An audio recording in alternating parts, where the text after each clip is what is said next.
Saat ini saya akan menyampaikan tentang bagaimana pentingnya mengkomunikasikan ide bisnis.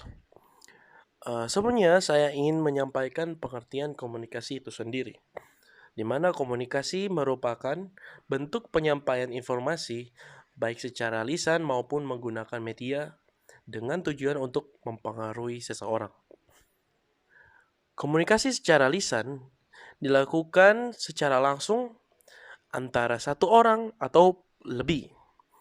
Kemudian untuk media sendiri bisa menggunakan beberapa media. Contohnya seperti radio, media cetak, media elektronik, media sosial, dan sebagainya. Setelah memahami pengertian komunikasi, hal tersebut merupakan sarana penting untuk menyampaikan ide bisnis kepada orang lain, khususnya kepada rekan-rekan bisnis, anggota tim, dan para investor.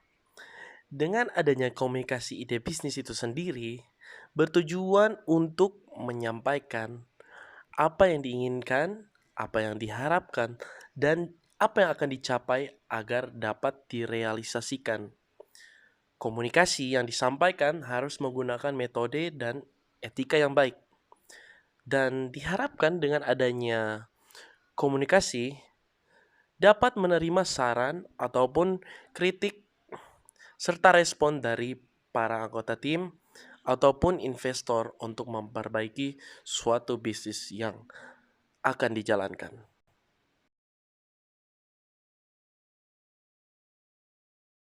Ya, selanjutnya kita akan membahas tentang betapa pentingnya menanamkan mindset dalam diri kita bahwa komunikasi itu penting.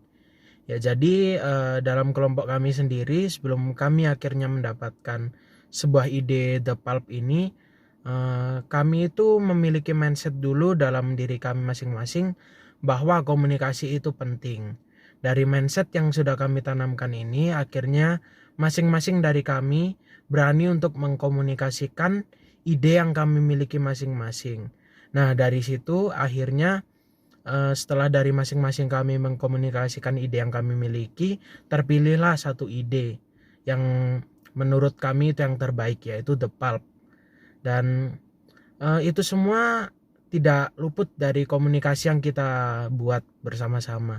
Dan dengan seringnya kita berkomunikasi, itu akan mengasah kemampuan kita, kualitas kita dalam berkomunikasi. Makasih.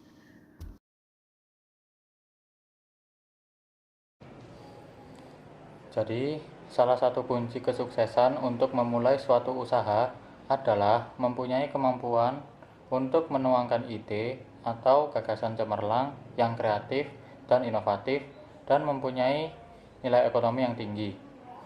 Ide merupakan sebuah konsep, pikiran dan pengetahuan, sebuah mental, pandangan, keyakinan, atau rencana dari kegiatan usaha.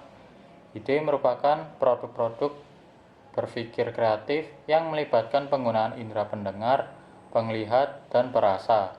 Interaksi dari ketiga indera ini mampu mendorong daya pikir seseorang wirausahawan untuk menghasilkan sebuah ide. Sebuah ide akan ditulis dalam suatu rencana usaha yang merupakan langkah awal membangun sebuah usaha. Sebenarnya, banyak orang yang mempunyai ide cemerlang, ide yang hebat, dan bernilai tinggi. Namun, ide-ide itu akan tetap menjadi ide atau bahkan hanya sekedar impian yang numpang lewat, karena ide yang hebat tidak pernah ditulis atau dikomunikasikan kepada pihak lain ataupun diimplementasikan. Sekian.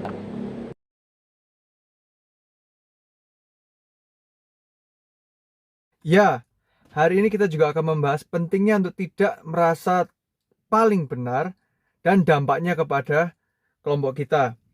Kalau kita merasa paling benar, kita akan menolak semua masukan, kritik, dan saran, sehingga menghambat perkembangan dari ide maupun usaha kita sendiri, di mana kita harus mampu membuka otak kita dan menerima atau bermindset open-minded agar kita bisa berkembang.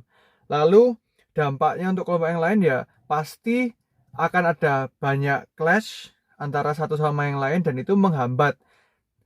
Hal tersebut bukanlah hal yang kita perlukan di dalam suatu usaha. Di dalam usaha kita harus mampu menerima kritik dan saran, dan mampu mengembangkan kritik dan saran untuk mendapatkan hasil yang lebih baik. Karena percayalah, satu ide tidak akan berdampak luar biasa jika hanya dipikirkan oleh satu orang. Karena seperti yang kita tahu bahwa suatu ide itu harus berdasarkan dari banyak orang dan berdasarkan dari banyak pemikiran, sehingga bisa masuk kepada setiap calon-calon konsumen kita. Karena setiap konsumen memiliki background yang berbeda. Tidak bisa satu background kita ini dipakai untuk satu calon konsumen.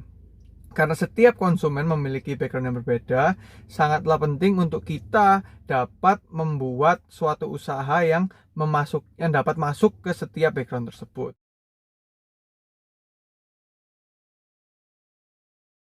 Pentingnya kritik dan saran dalam berbisnis. Yang pertama, apa sih tujuan kritik dan saran ini? Jadi, kritik dan saran bertujuan agar konsumen memberikan penilaian mengenai produk kita, baik itu kekurangan yang dimiliki oleh produk kita, ataupun saran-saran lain yang diberikan oleh konsumen kepada produk kita. Dan kita sebagai seorang pebisnis harus menerima setiap kritik dan saran yang diberikan oleh konsumen kepada kita untuk mengubah produk kita menjadi yang lebih baik. Kemudian, ketika kita diberi kritikan, tentu rasanya tidak mengenakan. Apalagi jika kritikan yang diberikan konsumen kepada kita menggunakan kata-kata yang sedikit kasar. Tentu akan menimbulkan rasa amarah. Kita sebagai seorang bisnis harus bisa menerima setiap kritikan yang diberikan oleh konsumen kepada kita dengan sabar dan rendah hati, dan menerima setiap kritik dan saran tersebut.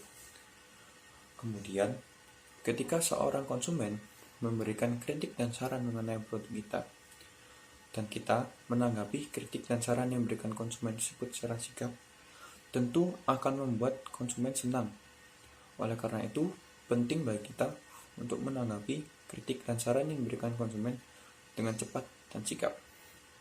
Sekian presentasi dari kelompok kami. Terima kasih.